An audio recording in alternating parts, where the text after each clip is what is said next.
Greetings from our group. Today we're going to discuss these topics with 20 slides.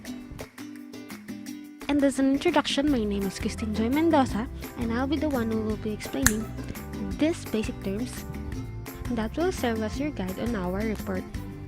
Let's start! Company cost of capital. Make sure you have your yellow paper with you so that you can take notes. Maybe 80% of you has an idea what this phrase means, but for the sake of the 20%, and before we go through, let's start first with the question: what is capital? It is the money or wealth needed to produce goods and services. Alright, so say for example in this case here, let's say you wanted to put up a store.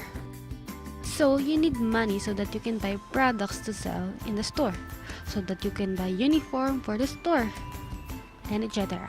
So the money you spend to start a business is called capital.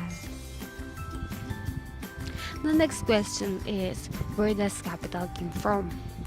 Well, there are two usual places where you can get capital. The first way is to borrow money from the bank. Sometimes you don't have enough money to put things up, so you borrow money, and this is called debt.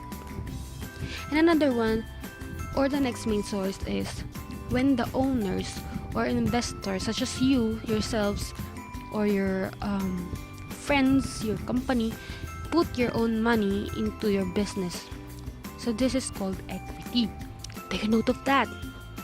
Two resources of capital: debt, money borrowed from bank; equity, money from you or from people or investors. Any questions? Yes, you. What if business is debt-free business? Does it still have cost in capital? Consider, in a debt-free company, you need only consider common stock of calculating the firm's cost capital. And according to the previous reportings, CAPM is used to determine the returns that the investor expect from the company's common stocks. Put it in another way, this is the return that investors expect from the company's existing assets in operation. However, most of companies have debts. This means that the company cost of capital is the weighted average of the returns demanded by both the debt and equity investors.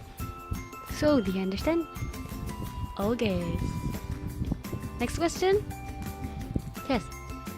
Does debt and equity will give us money for free? Of course not. These debts and equity will not give us money for free.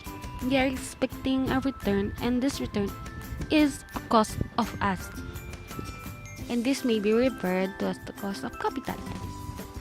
So you should know that the cost of capital refers to the opportunity cost of making a specific investment.